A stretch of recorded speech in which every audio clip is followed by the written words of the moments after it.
हारना या जीतना तो किस्मत की बात है, कोशिशों में रात बिताना सिकंदरों की बात है।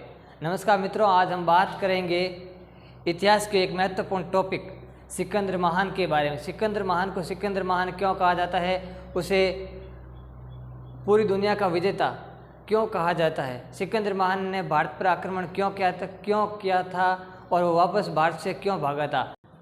देखिए, सिकंदर को सिकंदर महान या अलेक्जेंडर द ग्रेट भी कहा जाता है। सिकंदर के पिता का नाम फिलिप था, उनके माता का नाम ओलंपियाज था। सिकंदर का जन्म 356 ईसा पूर्व में मैसिडोनिया में हुआ था। सिकंदर के पिता फिलिप मैसिडोनिया के शासक थे।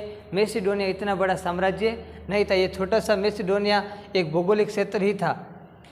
सिकंदर के पिता फिलिप की हत्या उनके ही किसी सुरक्षा गार्ड ने कर दी थी। पिता की मृत्यु होने के बाद में सिकंदर राजा बना, क्योंकि वो सबसे बड़ा पुत्र था और सबसे बड़ा पुत्र होता है वही राजा बनता है उस समय की राजनीतिक स्थिति के अनुसार। सिकंदर राजा बनने के बाद में उसने फारस के इतने बड़े साम्राज्य पर आक्रमण करने की सोची थी। उसकी सबसे पहली नज़र इस फारस साम्राज्य को जीतना था। फारस साम्राज्य उस समय का विश्व का सबसे बड़ा साम्राज्य था। इस फारस साम्राज्य को जीतना सिकंदर के लिए वैसे तो बहुत बड़ा खतरा जोखिम लेना था, लेकिन उसने फिर भी एक काम संभव किया। सिकंदर ने 334 ईसा पूर्व में फारस के साम्राज्य पर आक्रमण किया था। उसने लगभग 4-5 वर्षों में फारस के फारस के साम्राज्य को उसने जीत लिया था। उसके बाद में भारत पर आक्रमण करने की सोच थी। उस समय की भारत की राजनीतिक स्थिति मगध पर नंद वंश के शासक गणनंद का शासक था, तक्षशिला पर अंबिक का शासन था और कंधार पर राजा पुरुष का शासन था। भारत पर उसने 327 ईसा पूर्व में आक्रमण किया था। उस समय तक्षशिला के शासक अंबिक ने सिकंदर का साथ दिया। तक्षशिला का शासक अंबिक यूं कहे तो डरपोक राजा था, इसलिए तो उसने सिकंदर के आने की सूचना सुनकर वो सामने गया था।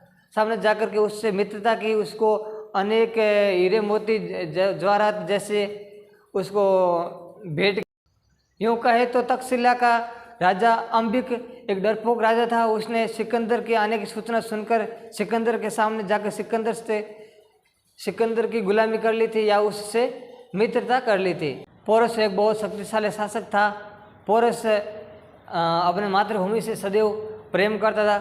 पोरस पर सिकंदर और अंबिक दोनों ने आक्रमण किया था। इस पोरस और सिकंदर के बीच में जो युद्ध हुआ था, उस युद्ध में पोरस की हार हुई थी। जब हारे हुए पोरस को पकड़कर सिकंदर के सैनिकों ने सिकंदर के सामने ले जाया गया, तो सिकंदर ने उससे पूछा कि भाई क्या चाहिए तुम्हें, तुम्हारा क्या करना चाहिए।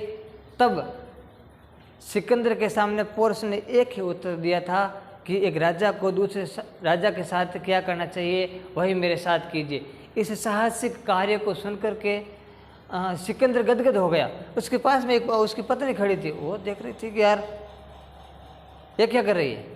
सिकंदर ने उससे पूछा, अरे तू देख क्या रही। अरे यार शक्तिशाली शासक, इससे मित्रता को लो। सिकंदर ने अपनी पत्नी से कहा, जल्दी कर, इससे राखी बांध ले। और राखी बांध करके उसको धर्म का भाई बना लिया। सिकंदर की पत्नी ने धर्म का भाई बनाया तो सिकंदर उसका बहनोई ही हो गया।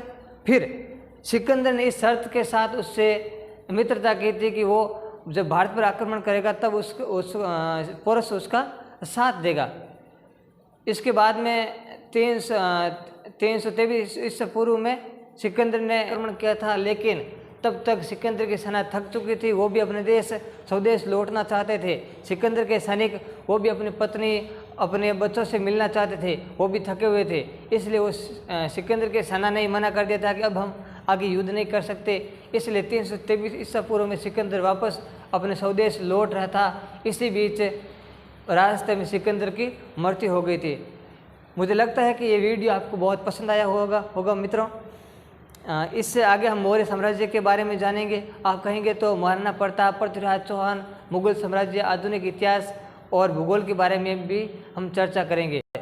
मित्रों, मैं आप सभी से कहना चाहता हूं कि मैं आप सभी को इतिहास का अध्ययन कराने वाला हूं, भूगोल का अध्ययन कराने वाला हूं। भूगोल में विश्व का भूगोल, भारत का भूगोल, राजस्थान का भूगोल, इतिहास, विश्व का इतिहास भारत का इतिहास और राजस्थान का इतिहास, इसके साथ साथ राजनीतिक विज्ञान और अन्य विषयों की वीडियो बनाकर अपलोड करने की तैयारी चल रही है।